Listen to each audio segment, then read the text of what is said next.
to the war on terror.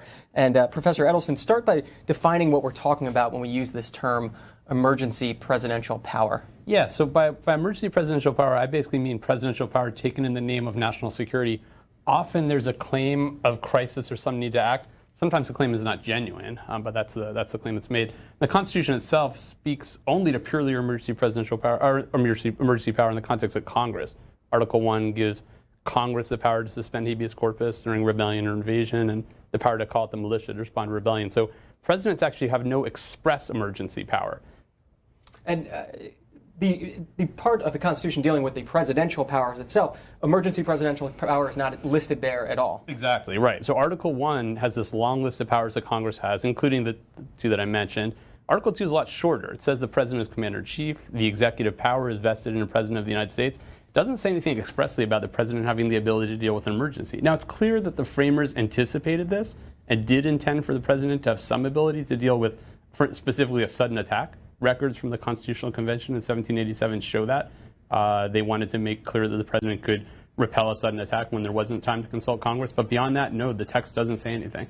So what are those other historical records, and what is sort of the debate that played out in those when we're talking about emergency presidential powers? Yeah, so you're right. Just because the Constitution doesn't say anything expressly doesn't mean presidents have not acted when they think it's necessary to do so. And the problem my book addresses is how do you determine when their actions are justified and when they're not? And the basic schools of thought, I would say, are one approach acknowledges that presidents have some limited emergency power, basically limited to what the drafters of the Constitution said in Philadelphia, as I mentioned. When there's a sudden attack, an emergency, the president can act unilaterally, but later has to ask Congress for retroactive approval. That's the kind of more narrow view of emergency power. The broader view says that, which is the view taken during the Bush administration, and in some ways I would argue by the Obama administration too, the broader view is that presidents have plenary, complete power to do whatever is necessary to defend the nation, to even, in the broadest view, to set aside laws Congress has passed when the president believes that it infringes on his executive power, his or her executive power. So that's the basic debate. And we're talking about some of the historical records and applying today. Is it worth looking at the historical records? How could the framers sort of know what kind of crises the presidents of today would be dealing with? It's an excellent question. I mean, people have different views about it. I would argue, yes, it is worth. I would argue it's worth starting with the Constitution itself, with what we know about the Constitution, because that's the best way we can try to get some objective view of what presidential power in this context how it should be defined. People do make this argument, as you've mentioned, that, well, we're in the 21st century.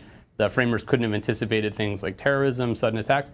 I would argue, well, that's true, but they didn't. They specifically did understand the possibility of emergencies. As I mentioned, the records from the debate show when they discussed the declare war clause that gives Congress the power to declare war, they changed that clause. They originally were going to say that Congress had the power to make war. They changed it to the power to declare war. And when they did that, they specifically said, we want to make clear that the president reserves the power to repel sudden attack. So they didn't know about terrorists, but they knew about sudden attacks, and they understood the president would need that ability to act. So I do think the Constitution provides guidance. It provides a starting point. It doesn't give all the answers, and some of the answers have been filled in by historical practice, by what presidents have done in practice, by the arguments that have been made by executive branch officials, and by Supreme Court decisions, and by what Congress has done or hasn't done as well.